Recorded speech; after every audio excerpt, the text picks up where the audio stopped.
Alô, amigos e seguidores do canal, bem-vindos. Bem-vindos a mais um Sábado Lovecraft aqui no canal Vitor Man, Literatura Fantástica e de Terror.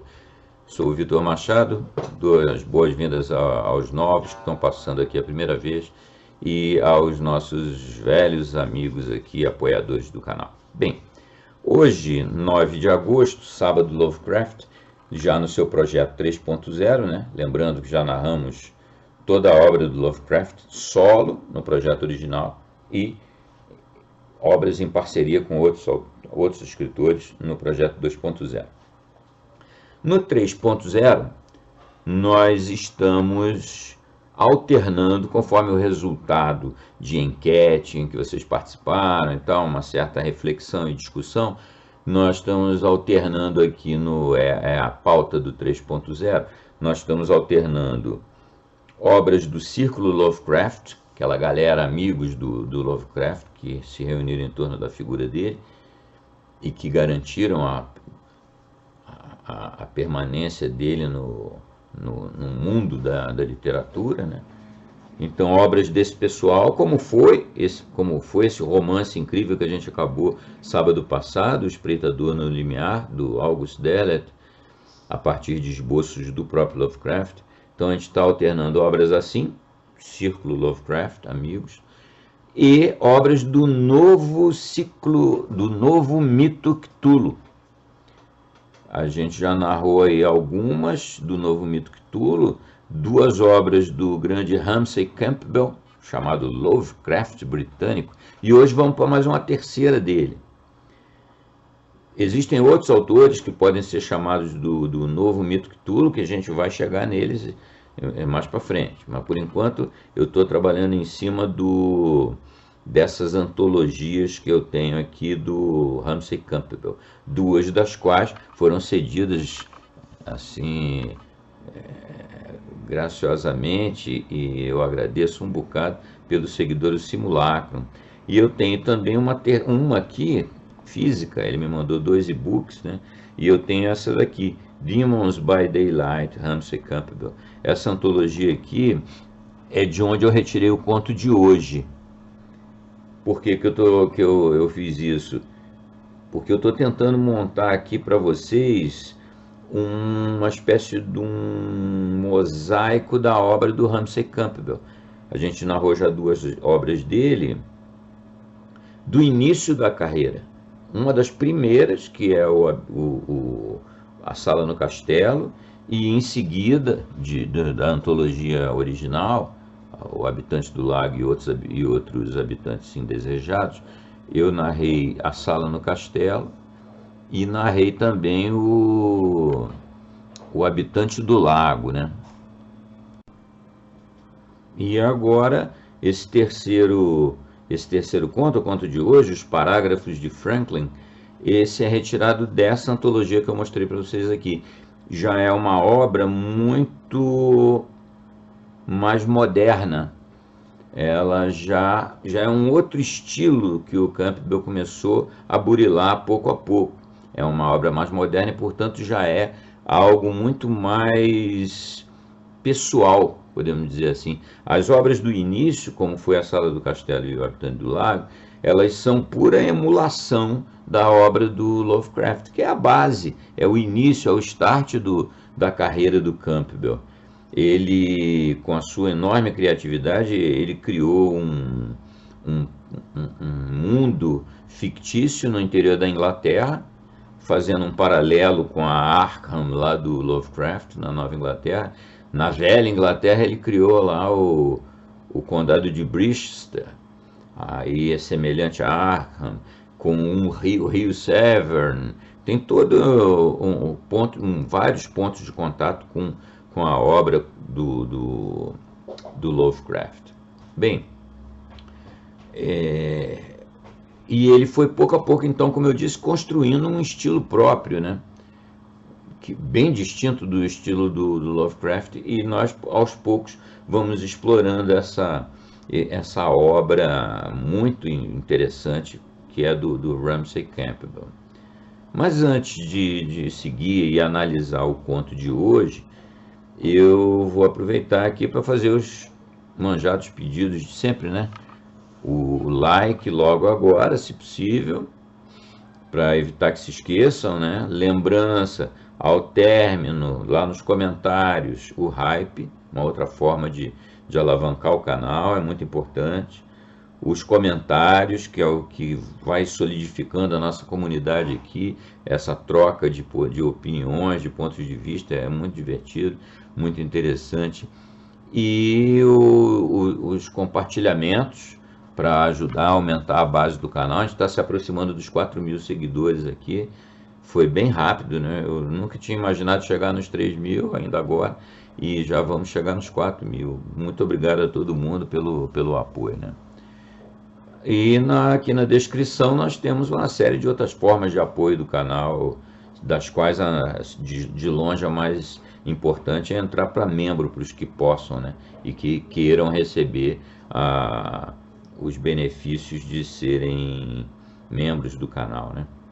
Mas bem, o conto então de hoje que eu escolhi dessa antologia Demons by Daylight, os demônios à luz do dia, eu escolhi os parágrafos de Franklin, porque ele continua sendo tipicamente mito Cthulhu, ele é bastante diferente do cânone original do Lovecraft, e bastante diferente também do próprio início da carreira do Ramsey Campbell, apesar de não perder as características de uma história do mito Cthulhu.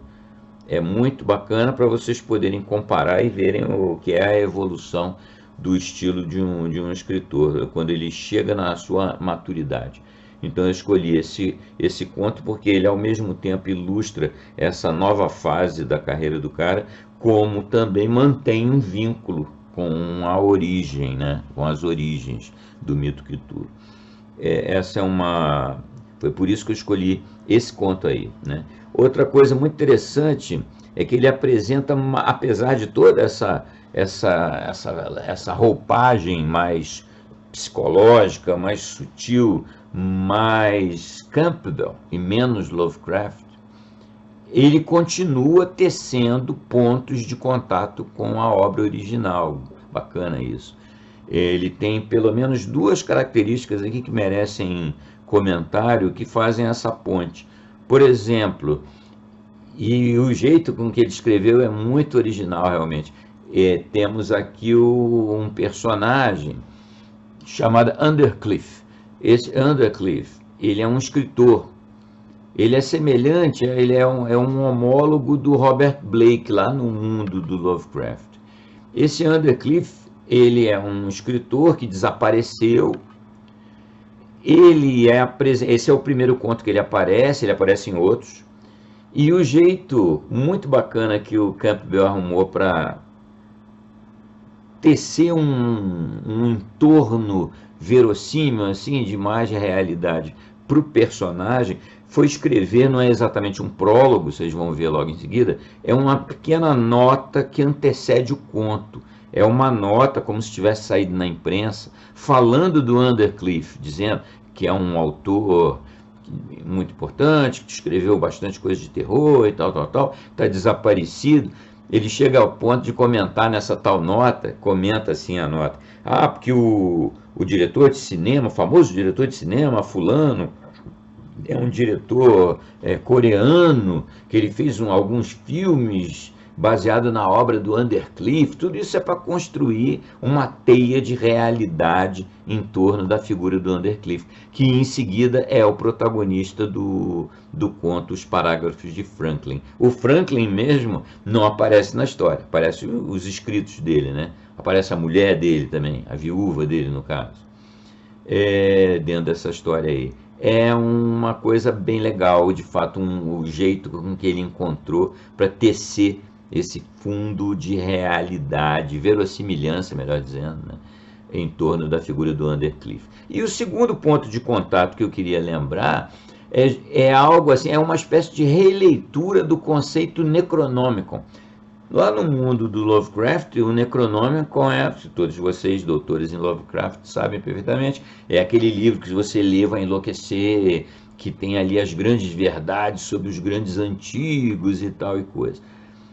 Neste conto de hoje, nos parágrafos de Franklin, não existe um livro assim como o Necronomicon, mas os papéis, os tais parágrafos, os textos nos remetem a um conceito da escrita que também que tem o dom, o poder mágico de afetar a vida do ser humano. Muito bacana, né? Muito legal, eu espero que vocês curtam bastante esse conto. Os parágrafos de Franklin, publicado nessa antologia de 1973, o Demônios à Luz do Dia. É isso aí, saudações para todo mundo, um abraço, divirtam-se, fiquem bem. Vamos lá com Ramsay Campbell, o Lovecraft britânico.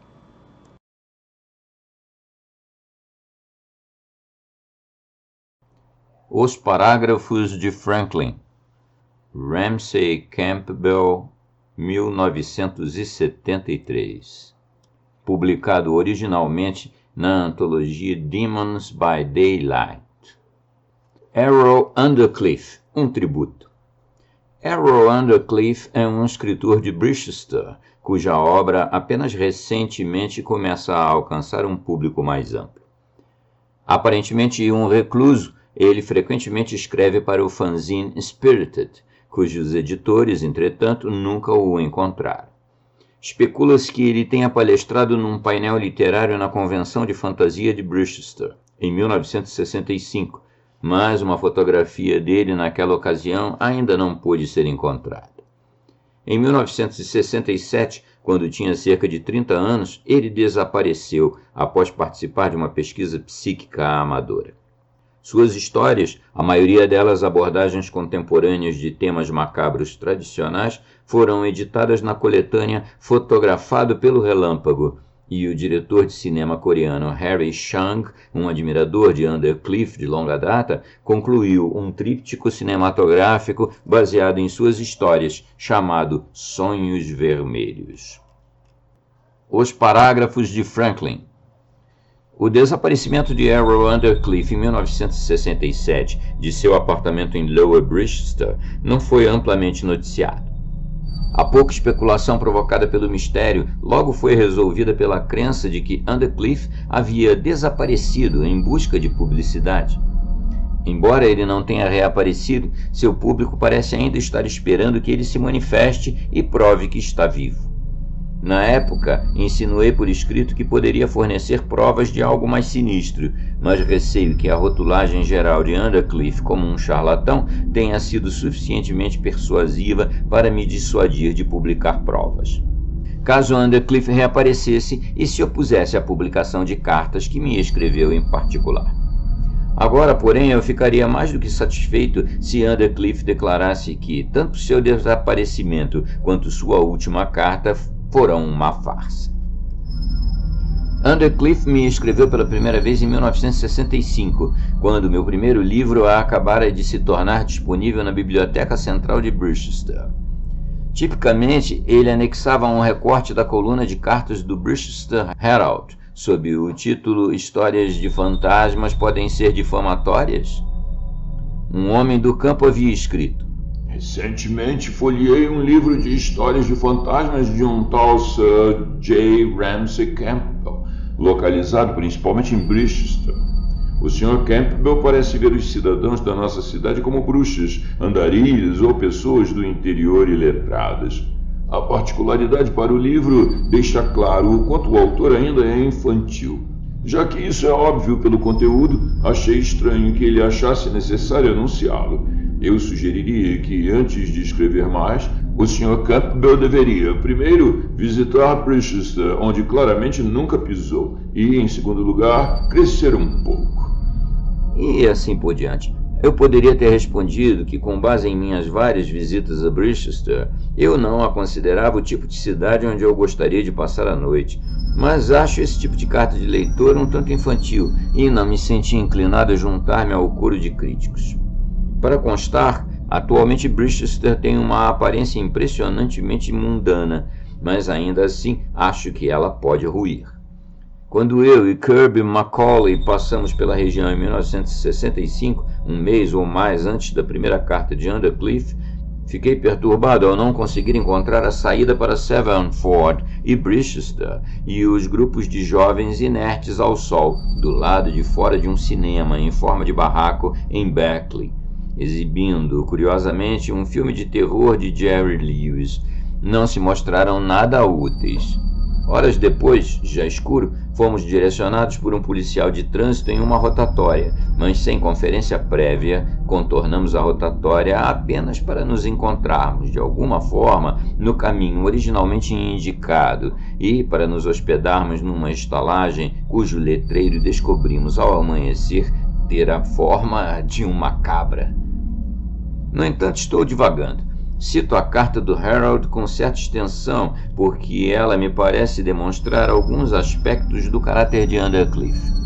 Não que ele a tenha escrito, ao menos não devo pensar assim, mas ele a incluiu como sua primeira carta para mim, embora não seja exatamente o tipo de anexo que a maioria de nós escolheria ao iniciar uma correspondência. Contudo, o senso de humor de Undercliff era irônico. Alguns poderiam chamá-lo de cínico ou cruel. Inclino-me a acreditar que era produto de uma insegurança básica, pelo que conheci de sua vida. Nunca o visitei, e suas cartas raramente se revelavam, embora a primeira do lote aqui publicada seja mais do que ele talvez desejasse. A maioria delas eram rascunhos iniciais de histórias, assinadas e datadas. Ele mantinha cópias de cada carta que escrevia. Essas eram cuidadosamente arquivadas em seu apartamento, e vários dos incidentes que ele descreveu para mim em 2 anos de correspondência acabaram aparecendo praticamente inalterados em suas histórias curtas. Em particular, a descrição da situação do personagem disfarçado em Através do Trem foi extraída literalmente de sua carta para mim de 20 de novembro de 1966.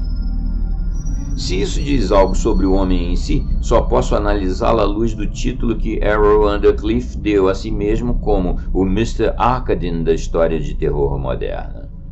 Errol Undercliff quase certamente não era seu nome de batismo. Sua recusa em fornecer detalhes biográficos não era tão notória quanto a de J.D. Salinger, mas era igualmente obsessiva. Ele parece ter sido educado em ou perto de Brichester.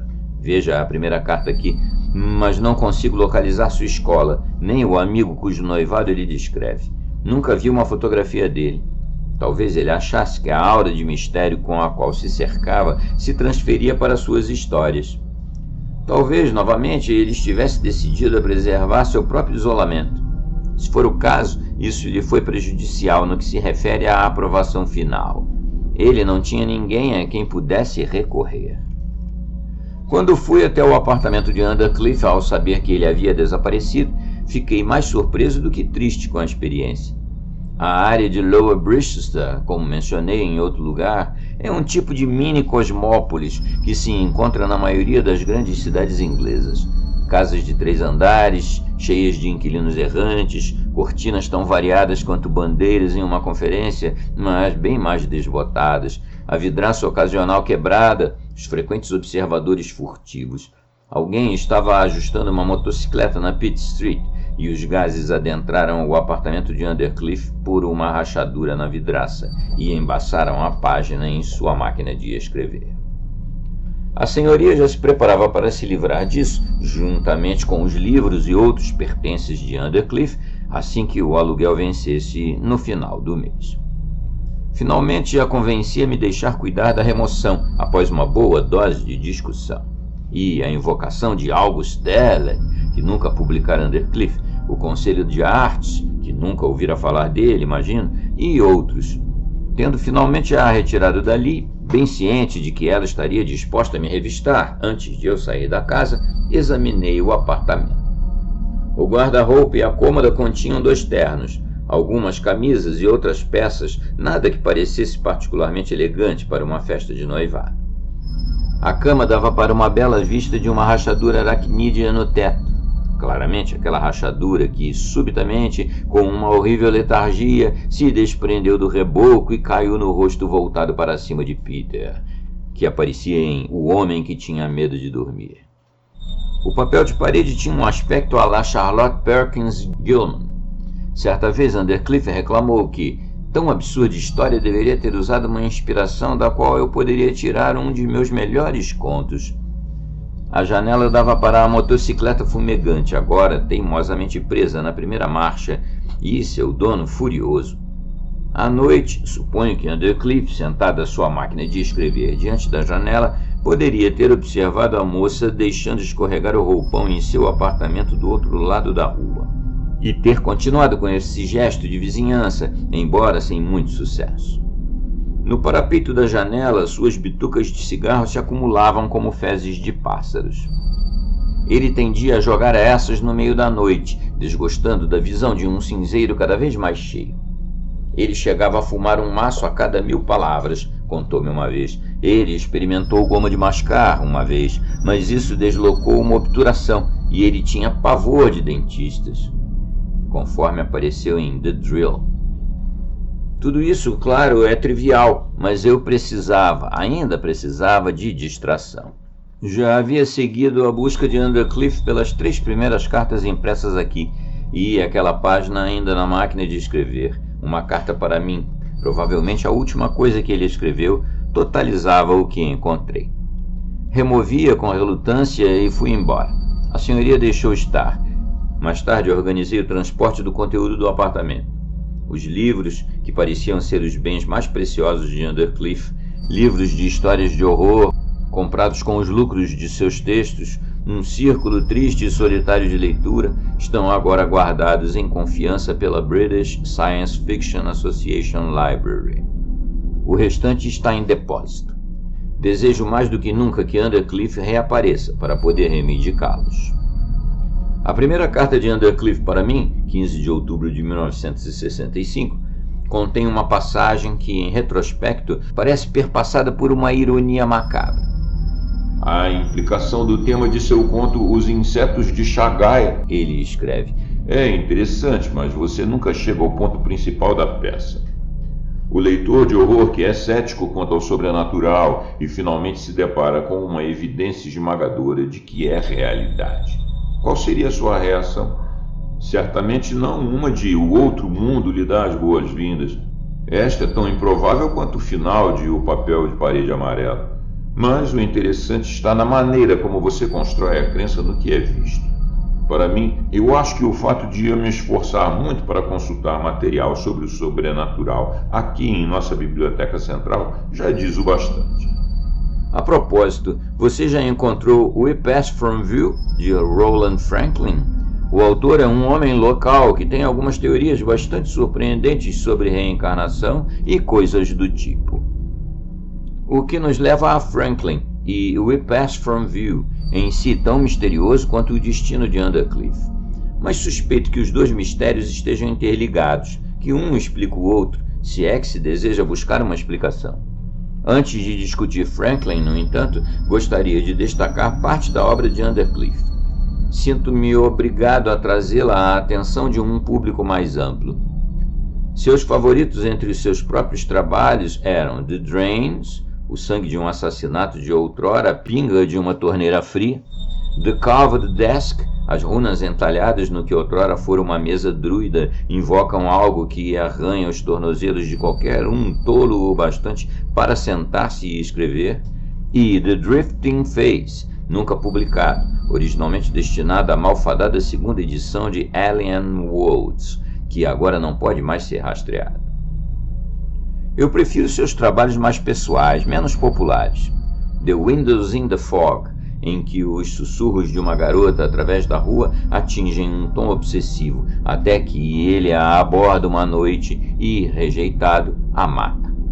The Steeple on the Hill, onde um escritor solitário de contos de terror é seguido por membros de um culto e é eventualmente atraído para dentro de seu círculo e se torna a encarnação de seu Deus. E também The Man Who Feared to Sleep, Peur de Sommeil, Medo de Dormir, na França.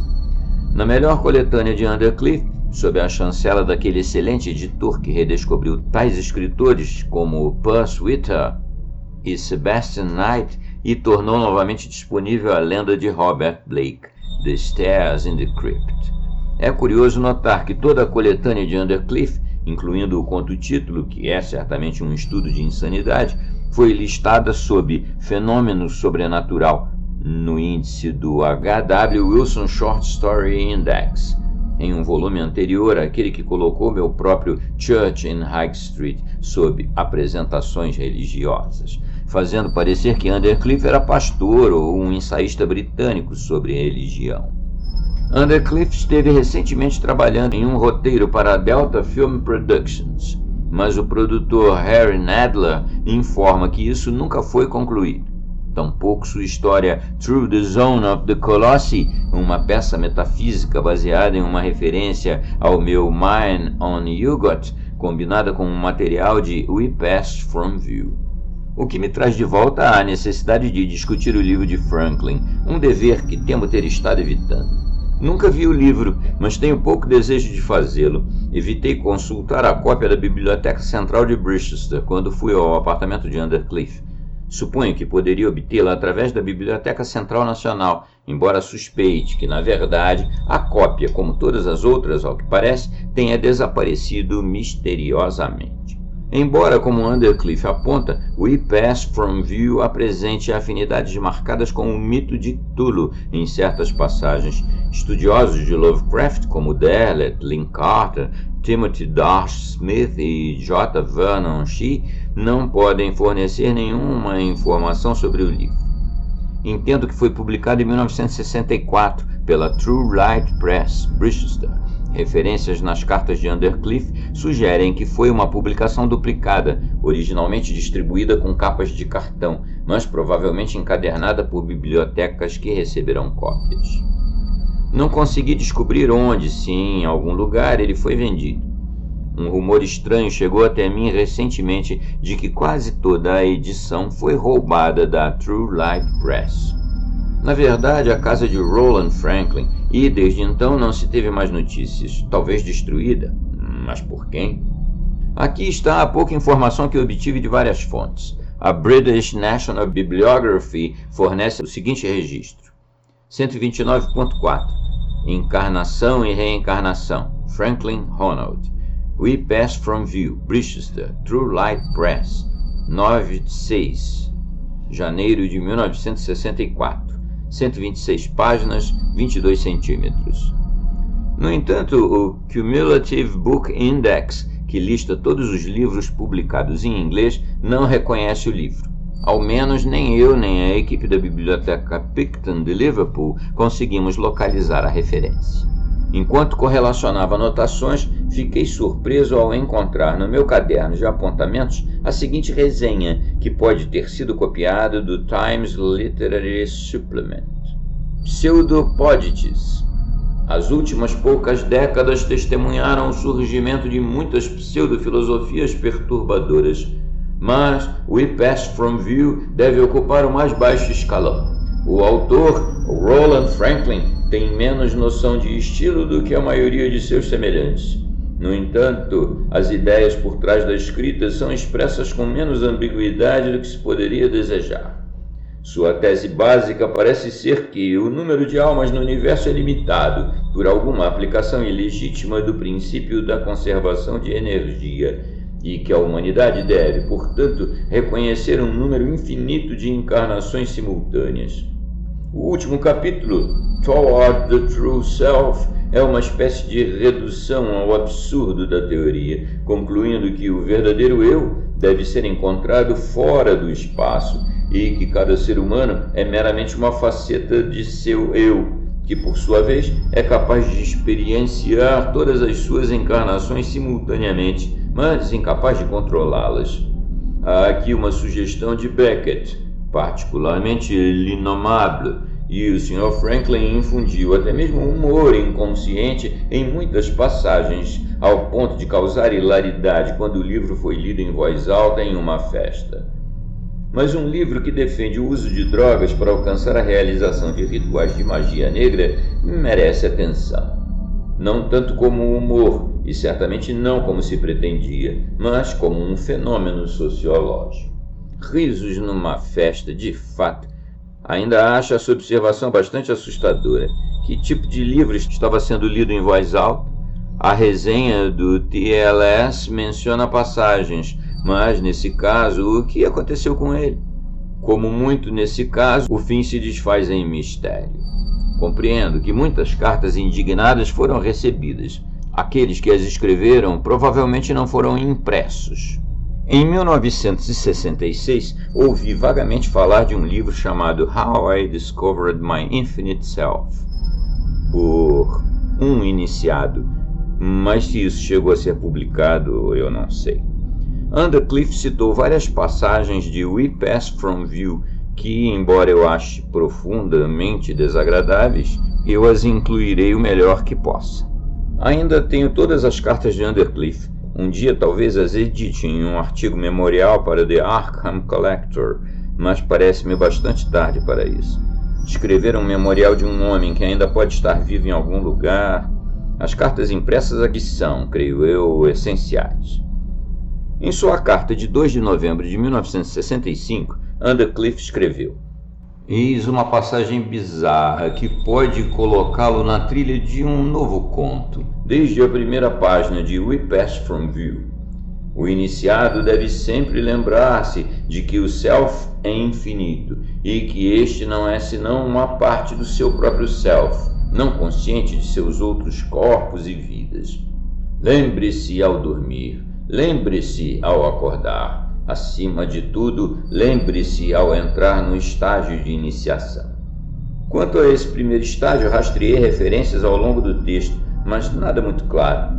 Franklin continuava mencionando os tais auxiliares, que parecem ser algum tipo de droga, geralmente tomada sob a supervisão de um iniciado, com aquelas invocações Aglat Sauron, Dalut Aski, Ehort Fulag.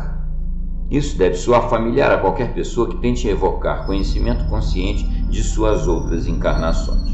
Não que eu esteja convencido de que Franklin diz a verdade, mas certamente dá aquela sensação de instabilidade que todas as boas histórias de horror devem fornecer. Não consigo descobrir muito sobre Franklin. Ele parece ter passado o último ano ou dois tentando reunir um círculo de jovens homens que, pelo que ouço, o visitam em Cloton, Temple, a ilha além do Severnford e outros lugares com os quais você sem dúvida está tão pouco interessado quanto eu. Respondi que ele certamente não precisava de drogas para inspiração e que, se desviando de Dennis Whitley e similares, eu não sentia que estava disponível para me envolver com magia negra. A experiência revela o escritor, Undercliffe retrucou. Subsequentemente, ele evitava citações diretas, mas percebi que ele havia memorizado partes do círculo de Franklin. Ele citou o seguinte, creio eu, em setembro de 66, quando estava escrevendo The Crawling in the Attic. E eu tinha acabado de começar o trabalho de biblioteca e tinha enviado para ele um manuscrito de Stocking para ler, o qual ele não gostou, dizendo que seria elaboradamente sem sentido. Ele citou o seguinte: os psicólogos de hoje estão errados ao dizer que os sonhos vêm do subconsciente. Os sonhos são os elos entre nós e as experiências de nossas outras encarnações. Devemos estar receptivos a eles. Diga a si mesmo antes de dormir que você verá além de seu rosto. O iniciado conhecido como Yog-Him, seu nome em Tond, veio até mim descrevendo um sonho de longos túneis nos quais ele era perseguido, mas não conseguia ver seu corpo. Após várias sessões, ele conseguiu ver a si mesmo como uma esfera de cabelo rolando pelo túnel para longe dos Trunks no Ouse. A bola era conhecida em Tond como Yog-Him. Ele não atingiu o estágio da iniciação negra e passa seu tempo além deste rosto, tendo deixado de lado todo o julgamento de sua vida na Terra. Não tive muito o que dizer a isso, exceto sugerir que Franklin havia plagiado a referência a Tond, provocando Undercliffe a responder. Certamente, Franklin minou sua complacência o suficiente para que você fizesse queixas sobre plágio um tanto triviais. De qualquer forma, ele diria que você só conhece Tond através de seus sonhos. Não consegui decidir se ele estava ironizando ou não. passei por cima do comentário e nosso correspondente caiu em um silêncio de vários meses. Em fevereiro de 1967, ele citou uma passagem que é significativa bastante. "Que tal uma história de um escritor que assombra seus próprios livros?" Ele sugeriu. "Franklin tem um parágrafo sobre isso. A morte do corpo não significa que a alma será libertada. Isso depende de se existe ou não uma encarnação para ela ir. Se não houver, o corpo continua a ser habitado até que seja destruído." O iniciado sabia que o medo de Edgar Allan Poe de ser enterrado prematuramente era bem fundamentado. Se a morte for violenta, então é mais difícil para a alma sair. Para sua própria segurança, o iniciado deve insistir na cremação. Caso contrário, ele será irremediavelmente atraído de volta à terra e os escavadores dos necrotérios arrastarão seu corpo do túmulo com a alma ainda nele para o festim de Eyrecourt. Interessante, eu disse um tanto cansado. Eu estava cansado desse tipo de delírio verbal. Em 5 de julho de 1967, foi noticiado que o Brichester Herald havia registrado a morte de Franklin. Isso significou pouco para mim na época. Então veio a sequência final de cartas. 7 Pitt Street, Lower Brichester, 14 de julho de 1967, 1h03 da manhã. Ligeiramente embriagado. "Caro JRC, sempre chega esse ponto em uma festa em que a cerveja tem gosto de vômito. Festa bastante pútrida, na verdade. Um amigo meu da escola que ficou noivo me mandou um convite. Não sei porquê. Eu mesmo quase o tinha esquecido, mas queria encontrá-lo novamente. Nem cheguei perto. A mulher com quem ele ficou noivo, uma grande mosca azul, gorda, ficou agarrada nele a noite toda e querendo ser beijada, de forma bem melada, aliás, sempre que ele tentava agir como anfitrião. Boa sorte, digo eu. Então tive que circular pelas conversas por conta própria. Simplesmente não sei de onde ele tirou aquelas pessoas. Todos de gravata borboleta e... Deus, Bernard, você certamente percebe que o romance está absolutamente morto. E batendo canecas de cerveja que tinham comprado para parecerem camaradas, derramando-as e fazendo pequenos lagos nas mesas de cavalete do salão da cooperativa. Outro golpe para a velha cidade e para o povo de Brichester. Nosso amigo noivo ficava acariciando sua mosca azul e berrando. Tive uma infância maravilhosa em Brichester. Absolutamente maravilhosa. São pessoas ótimas. Lugar todo enevoado de fumaça e uma bandinha de lata tocando no nevoeiro. Centenas de cinzeiros cercados por aqueles pedaços de cinza, parecendo moscas mortas. Nosso amigo ficou em pé para agradecer por todos os presentes soberbos, o que não me fez sentir mais aceito, já que eu não sabia que era de praxe levar um. Sinto-me um pouco melhor, réplica espirituosa. Amanhã seguinte, o perdão. Não deveria ter mencionado noivados e noivas, ainda assim tenho certeza de que você está melhor assim. Escritores sempre florescem melhor com espaço ao redor. Tenho sua carta comigo. Você está certo. Sua última briga com sua namorada na cafeteria da Lime Street Station, com mesas nuas, bolas de celofane e alguém ao lado tentando não escutar, isso nunca funcionaria impresso. Mesmo tendo acontecido com você, eles com certeza gritariam. Graham Greene escreveu isso primeiro. E então ela gritando lá de cima, eu te amo, através da chuva, antes que a mãe a puxasse de volta da janela. Sim, é muito comovente, mas você vai ter que reescrever antes de poder publicar. Mas na nossa sintonia, o que você diz sobre aquela outra garota fugindo de sua assombrada biblioteca de Hornby, em pânico, certamente soa promissor. Vai se trancar lá dentro durante a noite? Eu daria muito por uma experiência sobrenatural genuína. Havia esse idiota na festa querendo saber o que eu fazia. Histórias de horror, eu disse. Devia ter visto ele empalidecer. Por que você escreve essas coisas? Ele perguntou, como se tivesse me pegado tirando meleca do nariz. Pelo dinheiro, eu respondi. Um jovem casal escorregando pela parede atrás de nós riu. Ótimo, uma plateia, pensei. Sem dúvida, se eu dissesse que não estava brincando, eles teriam rido mais ainda. Não, mas falando sério, disse esse F.R. Leaves de segunda, você entende, não se pode escrever por algo tão baixo quanto dinheiro. Você não concorda que o escritor é uma espécie de figura crística que sofre para consolidar seu sofrimento para o benefício do leitor? A extensão do sofrimento dele era o gerente do banco cobrando seu cheque especial. E você não acha que a história de horror consolida uma experiência? Você está me dizendo que acredita no que escreve? Ele exigiu, como se fosse meu escrito Mein Kampf. Você acha que eu escreveria algo no qual não acredito? Retruquei, colocando cuidadosamente a preposição. O jovem casal foi embora. O espetáculo acabou. Ele saiu marchando para contar a Bernard sobre mim. Ao menos as ruas estavam limpas e vazias. Garota notável no apartamento do outro lado da rua. Você deveria vir para cá. Enfim, para a cama. Amanhã trabalharem através da zona dos Colossos e checar a biblioteca. Um abraço. Eu.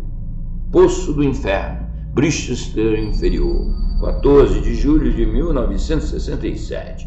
Mais tarde. Caro J.R.C., normalmente não escrevo 2 vezes num dia. Os acontecimentos de hoje, no entanto, são importantes demais para deixar esmaecer. Tive minha experiência. Inevitavelmente isso se transformará em um conto. Então me perdoe esse primeiro rascunho. Confio que você não o usará. Hoje, como previsto, visitei a biblioteca. Depois do chá da noite, passada a manhã de manhã, senti náuseas. Não sei se foi penitência.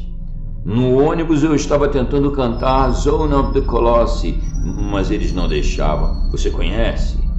Metade dos passageiros estava se abaixando. Você sabe como é o voo de uma vespa, e a outra metade estava sentada embaixo, soltando nuvens de fumaça de tabaco que gritavam no ar quente.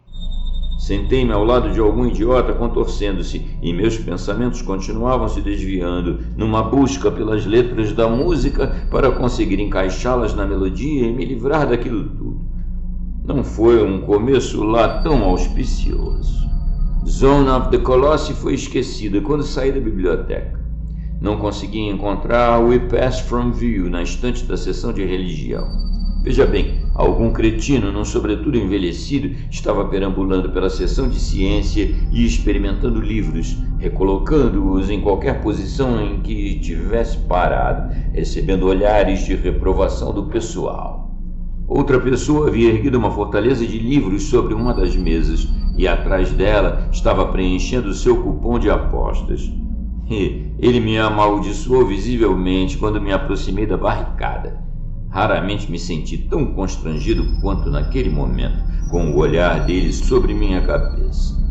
Mas lá estava, We Pass From View, embaixo de The Mass in Slow Motion, e The Catholic Marriage Manual, e Identity and Awareness, de Graham Horder. Puxei a base, mas a parede se manteve firme. O livro estava encapado em azul brilhante. O tampo da mesa era verde pastel. A sala estava quente e ensolarada, embora um pouco abafada.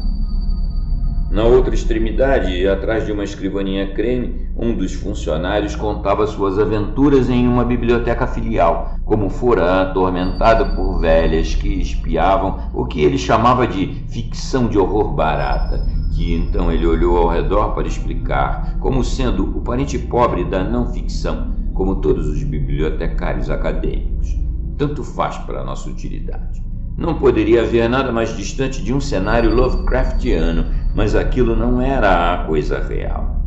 Virei a capa de volta. Ela bateu sobre o tampo da mesa. O silêncio caiu. Um feixe de luz solar percorreu o chão, intensificando as rachaduras. Então as páginas de We Pass From View começaram a virar por conta própria. A princípio pensei que fosse uma corrente de ar. Quando você está sentado numa biblioteca novinha, entre livros e pessoas, não pensa na possibilidade do sobrenatural. Quando o livro exibe traços de seus leitores, chiclete em uma página, uma meleca em outra, é difícil vê-lo como algo assombrado. E ainda assim eu não conseguia desviar meus olhos das páginas. Elas se viravam automaticamente e, por um segundo, embora minha visão estivesse variando, vi linhas de outro texto surgirem como se estivessem sobrepostas ao texto original. A página virou para a próxima, uma folha em branco. Eu a encarei, mas não consegui reunir coragem para tocar no livro. Quando hesitei, linhas de texto apareceram na folha em branco. Ajude-me. Estava nítido sobre o papel ao lado da impressão digital de algum leitor desconhecido. Ajude-me. As letras tinham várias seções, grandes maiúsculas pretas que pareciam queimar meus olhos ao fitá-las. Eu estava dominado pela sensação de um apelo, de alguém tentando desesperadamente fazer contato. Elas tremiam e desapareciam.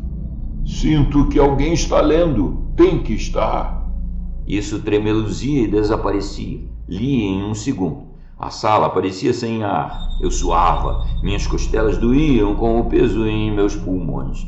Só conseguia me concentrar no livro sobre a mesa e na terrível, tortuosa tensão. Como se uma mente ali estivesse sofrendo e quisesse que eu compartilhasse de sua dor.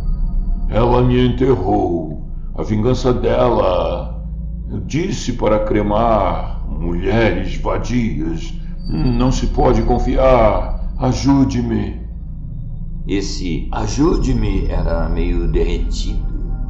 Sinto-os vindo, lentamente escavando. Querem que eu sofra. Não posso me mexer. Me tirem daqui. Me salvem em algum lugar em Brichester. Ajude-me. E então a página que estivera tremendo levemente caiu para trás.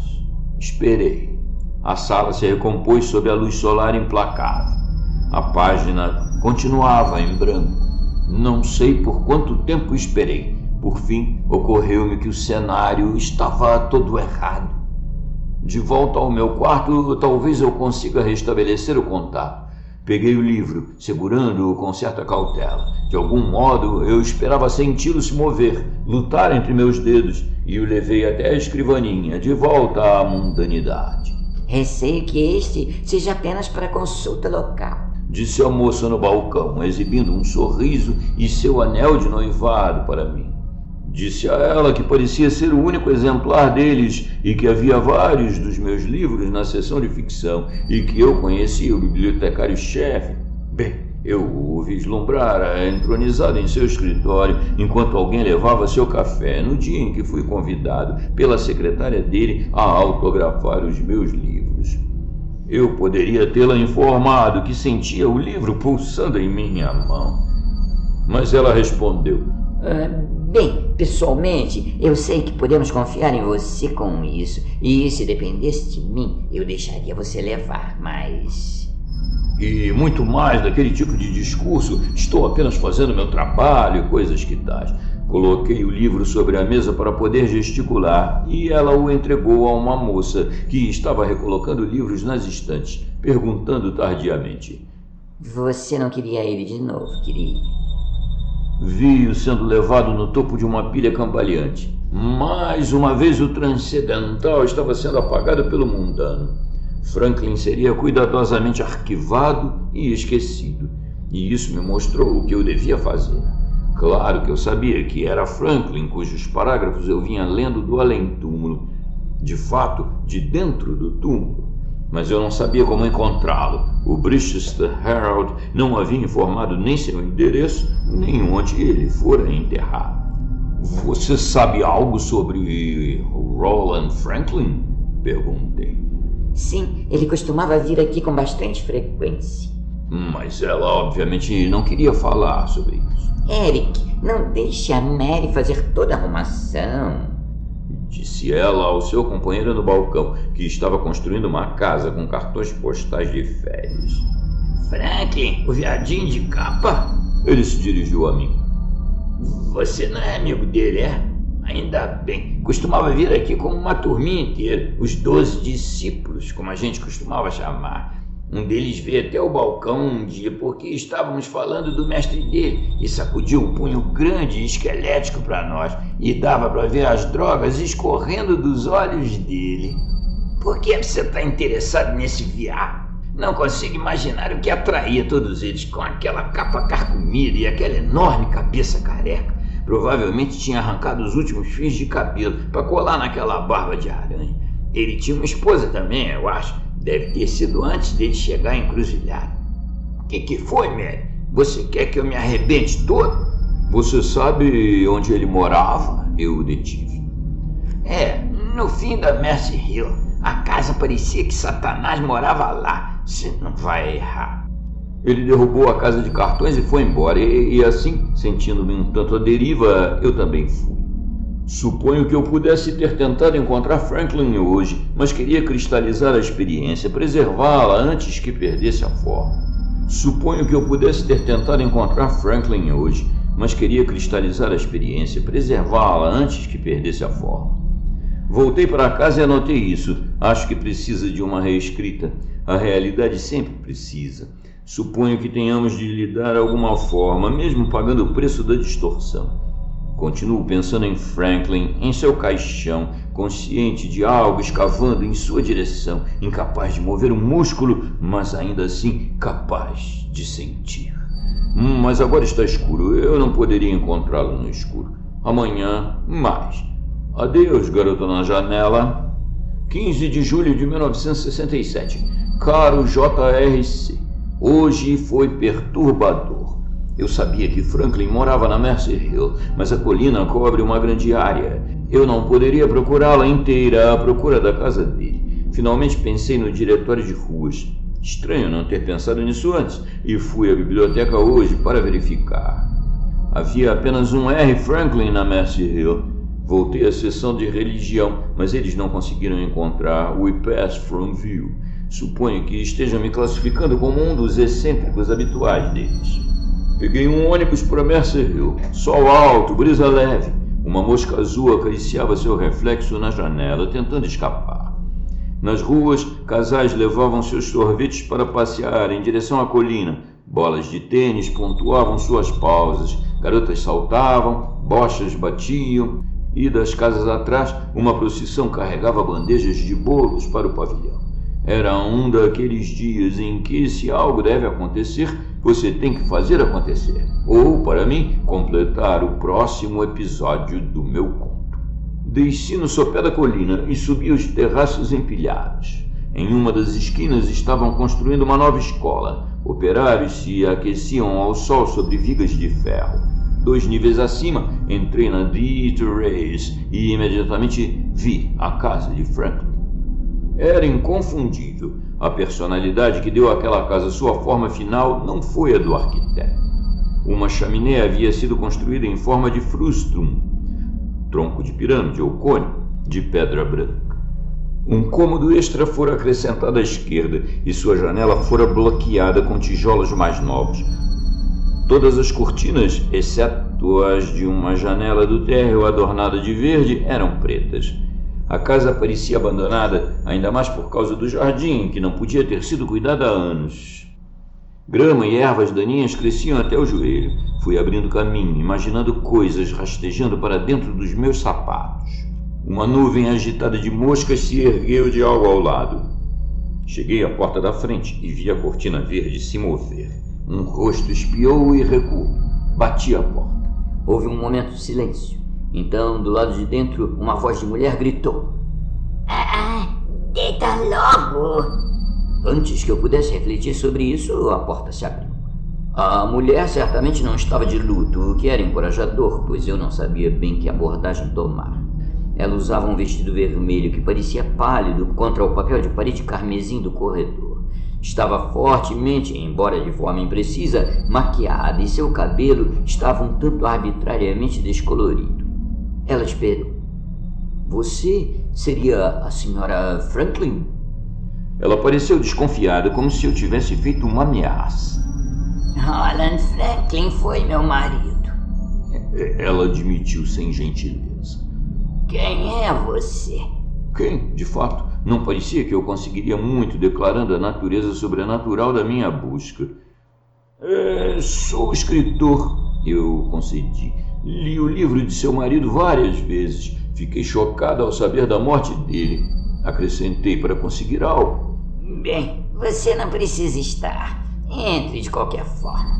Ela disse. Ela olhou ao redor do corredor e fez uma careta. Olha para isso. Você viveria com isso? Provavelmente não. Colocando eles no clima certo. Metade deles nem sabia para o que estavam sendo colocados no clima. Rapazes simpáticos, alguns deles. Pelo menos no começo. Ela deu um chute na parede carmesim e me conduziu para um cômodo à direita. Eu não estava preparado. Não poderia estar. Um cômodo no térreo com guarda-roupa, penteadeira com espelho coberto de teias de aranha, uma cama sob a janela, pilhas de revistas femininas, algumas espessas de poeira e um gato acorrentado à perna de uma cadeira, bem no meio do chão. Não era um sentimento de mal ou medo que me sufocava, era um sentimento de algo trancado, esquecido e apodrecido. O gato caminhou até mim. Sua corrente lhe dava liberdade pelo cômodo, mas ele não conseguia alcançar a porta. Pussy gosta de você, disse a senhora Franklin, fechando a porta e afundando-se numa cadeira em meio a uma nuvem de poeira. Seu vestido subiu pelas coxas, mas ela não o puxou para baixo. Isso pode ser um bom sinal, mas não dizem que só homens efeminados conseguem fazer amizade com gatos? Por que você está me olhando assim? Eu não tinha percebido que estava olhando de alguma forma específica. Eu estava carregando o gato, corrente e tudo, até a cadeira que tomei em frente a ela. Não gosta de correntes, é isso? Mas eu e meu gato somos tudo o que temos um ao outro. Não vou deixá-la sair para que eles a levem e a sacrifiquem. Eles fariam isso, sabe? Nas noites deles. Eu a levo ao jardim, só isso. Não confiaria neles mais do que isso. Lembrei-me das moscas. O que você escreve? Ela perguntou. Nesse contexto todo, parecia um pouco pálido responder. Histórias de sobrenatural. Histórias, é? Sim, todos gostamos de histórias. Ela meditou. Qualquer coisa é melhor do que a coisa real. Quer um pouco de chá? Receio que seja tudo que posso oferecer. Está tudo bem, obrigado, recusei. Podia ver xícaras rachadas na cozinha atrás da cabeça dela. Ela me pegou olhando. Estava sempre fazendo isso, a maldita.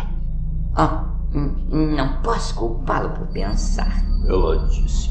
Mas isso acaba te derrubando depois de um tempo. Depois que ele tomou posse da casa.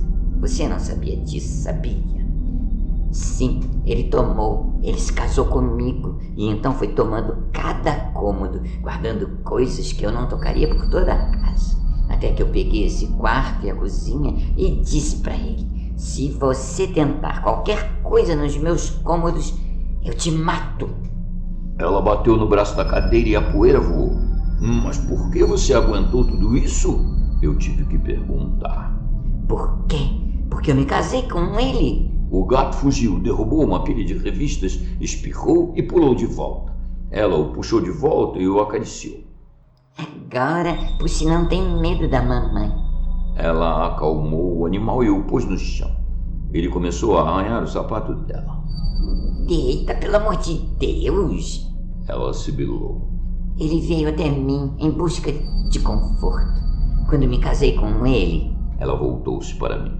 Ele prometeu que eu teria toda esta casa para receber visitas, para fazer todas as coisas que eu nunca pude. Eu acreditei nele. Então descobri como ele realmente era. Então esperei. Todos os dias eu desejava que ele morresse para que eu tivesse a minha casa, o que restava da minha vida. Eu não falei por ele por anos. Você sabia disso? Mal ouvia. Eu costumava deixar as refeições dele do lado de fora do quarto, numa bandeja. Se ele não comesse, era problema dele. Mas quando ele não tocou na comida por 3 dias, eu fui até o quarto dele. Não, eu não entrei. Todas aquelas estátuas imundas, luzes e livros, mas pude ver que ele não estava lá. Ele estava na sua estúpida salinha de prensa tipográfica. Ele estava morto, com certeza. Havia um livro. Ele devia estar prestes a copiar algo, mas eu não li. O jeito que o rosto dele estava foi o suficiente. Joguei aquilo no lixo. Não toquei nele, porém. Ah, não. Eles não vão dizer que eu o matei depois de todos esses anos de sofrimento. Mas como você aguentou isso? Claro que a resposta era: ela não aguentou. Ele me moldou há muito tempo. Nos conhecemos quando éramos estudantes. Eu era impressionável naquela época. Achava que ele era um homem bom, o melhor. E mais tarde nos casamos. Eu devia ter sabido. Já havia um boato que ele havia sido expulso da universidade naquela época. Mas quando ele jurou que não, eu acreditei nele. Depois, os pais dele morreram e deixaram para ele esta casa, e nós nos casamos. Meu marido... O rosto dela se contorceu, como se tivesse colocado a mão em algo repugnante. Ele me levou até Temple Hill e me fez assistir aquelas coisas dançando sobre os túmulos. Eu não queria, mas ele disse que era para um livro que estava escrevendo. Ele segurou minha mão então, e mais tarde descemos os degraus abaixo de Cloton. Você pode até escrever, mas nunca teria coragem de escrever sobre... Eu não quero pensar nisso, mas aquilo me endureceu, me deixou forte quando ele começou suas encenações aqui de volta, tentando me impedir de destruir toda aquela porcaria dele. Aquilo soava como uma deixa. Se você não jogou fora todos os livros dele, acha que eu poderia dar uma olhada? Puramente do ponto de vista de um escritor, acrescentei sem saber bem porquê. Mas você é um rapaz tão bonzinho, não quer virar mais um dos dele, não é? Ela disse e sentou-se na cama. Seu vestido subiu de novo como uma cortina. Ela começou a afastar pilhas de revistas cobertas de poeira da cama. No topo de uma havia um vaso com dentes de leão. Só um toquinho de cor, que importa é o que são. Ninguém nunca vem aqui. Ela explicou, embora as pétalas estivessem enroladas e opacas sob a luz salpicada. Você escreve com base na sua experiência? Como poderia? Você nunca passou pelo que eu tive de aguentar. As coisas que ele está fazendo até agora para me atrapalhar. Só ontem eu peguei um dos livros dele para jogar fora e ele ficou pegajoso e coisas moles começaram a escorrer entre meus dedos. Meu Deus! Ela limpou as mãos no vestido. Eu costumava ficar acordada ouvindo ele ir ao banheiro e desejando que ele estivesse morto. E ontem à noite eu o ouvi se debatendo no quarto dele, batendo nas paredes. E esta manhã eu acordei cedo. Achei que o sol estava nascendo, mas era o rosto dele flutuando sobre os telhados. Veio até as janelas, encheu-as, me seguiu do incômodo em incômodo, balbuciando para mim: Deus! Você nunca escreveria sobre isso, nunca escreveria sobre mais nada, mas ele não consegue me derrubar e ele sabe disso. Ele sempre teve medo de mim. É por isso que me manteve aqui, para me manter calada. Mas ele não pode ter deixado muitos dos seus truquezinhos para trás. Ele sabe que eu vou vencer.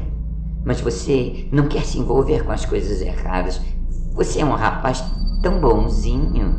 Ela balançou as pernas para cima e se deitou sobre o travesseiro, onde eu podia ver marcas de tinta para cabelo. Já fazia algum tempo que eu tinha a impressão de que meu conto estava se escrevendo sozinho. Agora parecia que estávamos chegando em um clímax que eu não tinha previsto. Eu precisava ser mais direto. Seu marido foi enterrado, não foi? Perguntei.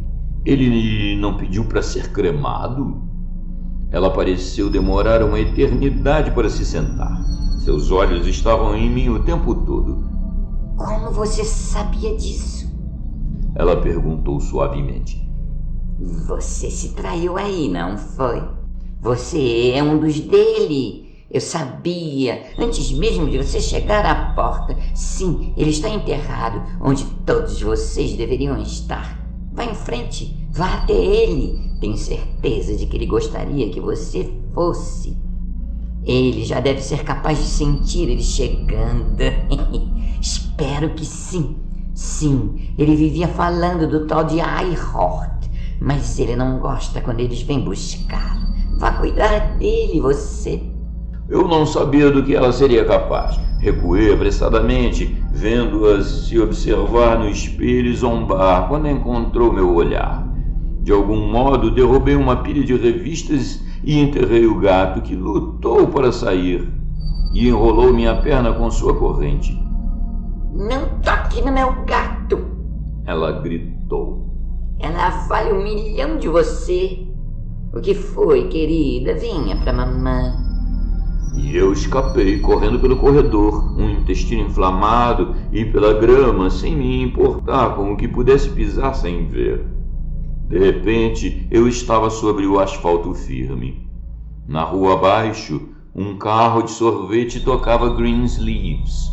Desta vez, a intrusão da mundanidade não pareceu tão sem gosto. Fui andando para casa. Quando cheguei à máquina de escrever, já tinha vislumbrado o paradoxo. Mesmo o escritor de histórias sobrenaturais que acredita no que escreve, e não estou dizendo que não acredito, não está preparado para um confronto real. Pelo contrário, a cada vez que ele fabrica o sobrenatural em uma história, a menos que se baseada em experiência, ele reforça seu ceticismo. Ele sabe que tais coisas não podem existir, porque ele as escreveu. Assim, para ele, um confronto seria duplamente perturbador. Forçaria, no mínimo, a repensar toda a sua obra. Isso é desejável? Do ponto de vista da autorrealização, suponho que sim. De qualquer forma, eu vou. Suba e fique com ele, ela tinha dito. Devia ser o cemitério em Mercy Hill. Amanhã. Eu. Sem data, sem destinatário. Não sei o que. Trecho anterior apagado não aparece na cópia carbono. Página aparentemente retirada. Cópia carbono anexada, reinserida na máquina de escrever. Besteira. É claro que posso escrever sobre isso. O simples fato de que sou capaz de escrever prova que ainda estou funcionando. Peguei o ônibus até Mercy Hill no auge do dia. Poucas coisas se moviam, moscas e pedestres rastejavam, e os operários subiam lentamente pela estrutura esquelética da escola. Na interseção com a Death Race vi a casa. Parecia engolida pela grama, para sempre isolada de seus arredores. Quero acabar logo com isso. O zelador me indicou um caminho por uma alameda, e quando cheguei... Não. Descrição do cemitério. Por que escrever como se esta fosse minha última página? Salgueiros, com seus galhos formando curvas pontilhadas que reluziam, estavam espaçados cuidadosamente na direção da colina da qual o cemitério fora esculpido. Na própria colina haviam catacumbas, negras por trás da era, ou de grades de ferro, e acima delas erguia-se o hospital, um lembrete cinzento de esperança ou desespero. Que ferro horrível justapunha hospital e cemitério. As alamedas eram guardadas por anjos de narizes quebrados, ansiando pelos céus. Uma exibia uma mancha leprosa, onde seu olho esquerdo e a face haviam se deteriorado. Urnas estavam espalhadas aqui e ali, como copos vazios ao lado de um leito de doente, e uma jovem estava ajoelhada com uma coroa diante de um memorial brilhante. Fico pensando quanto tempo levará até ela se livrar dele. E então, em direção às catacumbas, vi a lápide nova e seu leito de pedrinhas. Elas reluziam sob o sol alto. Li o nome de Franklin e as datas emoldurando-o. E então, esperei. Eventualmente me ocorreu que eu não sabia exatamente o que estava esperando. Não naquela luz do sol. Ainda assim, o ar havia silenciado. Caminhei em torno do túmulo e as pedrinhas se moveram. Minha sombra as havia movido. Ainda sou capaz de um anticlímax. Meu Deus, pensei. Franklin está vivo, lá embaixo. Ou talvez não mais. Então vi uma possibilidade. Olhei de volta pela perspectiva. A jovem enlutada estava passando pelos portões. Deitei na grama e encostei o ouvido nas pedrinhas. Elas rangiam entre si. Depois nada. Senti-me miseravelmente desconfortável. De repente, percebi que eu estava visível por toda a extensão da alameda até os portões. Fiquei inteiramente quente e me levantei apressadamente. E no caminho de volta para cima, ouvi algo. Se ao menos eu soubesse, seria melhor se houvesse algo para confrontar, qualquer coisa, menos essa incerteza que suga toda a minha confiança. Poderia ter sido o capataz daquela escola gritando por cima do barulho dos rebites. Ou poderia, sim, preciso escrever, poderia ter sido alguém aprisionado, paralisado, reunido num último espasmo muscular, gritando espessamente por socorro e batendo os punhos no escuro enquanto era arrastado para baixo, para baixo. Eu não conseguia correr, estava quente demais, eu andei. Quando cheguei à escola, as vigas de aço ondulavam na névoa do calor, como se estivessem vivas. Gostaria de não ter visto aquilo. Já não podia confiar na superfície do mundo. Era como se me tivesse sido instantaneamente revelado que haviam incontáveis forças despertas em tudo, invisíveis, coisas à espreita, à luz do dia, movendo-se, tramando, o que haviam embutido na escola. O que andaria à espreita, invisível entre as crianças. Eu andava. É claro que eu estava visualizando demais, mas eu podia imaginar, eu podia sentir o asfalto fino como gelo, pronto para me engolir num mundo onde a vida rastejava. Sentei-me nos parques. Não adiantava, eu não sabia o que me observava das árvores. Não sabia quantos dos transeuntes poderiam estar mascarados, agentes não deste mundo, preparando o caminho para... Para o quê? Quem Franklin deixara para trás? O perigo do escritor. Ele não consegue parar de pensar. Pode sobreviver escrevendo, mas não sobrevive de verdade. Porque não estou. Não devo ceder.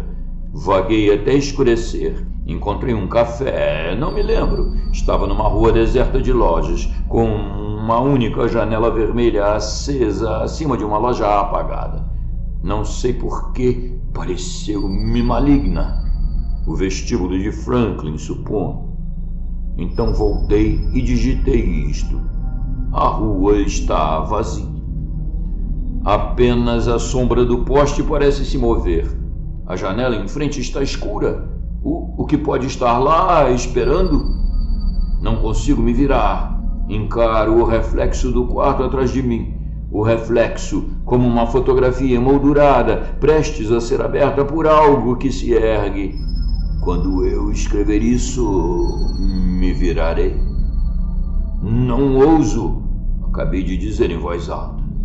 Aonde posso ir sem sentir movimento nos bastidores? Sem assinatura.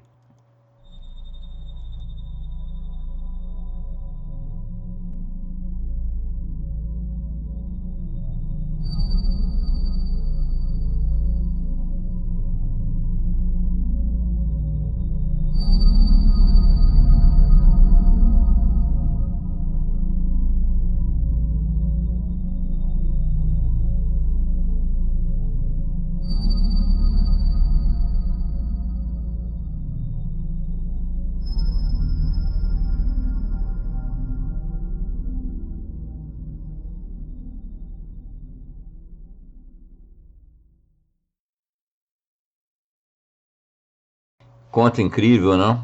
Essa mescla do sobrenatural, umas 3 camadas, o sobrenatural, a loucura e o mundo real se entrelaçando, real, talvez. Bom, se vocês gostaram, então, não se esqueçam do like, do hype, quem não está inscrito, se inscrever. quem puder virar membro. E é isso aí. Aqui ao final vão aparecer novas sugestões de contos. Nós temos aqui no canal bastante coisa que vai interessar a vocês. Abraço então, saudações, fiquem bem e até quarta-feira.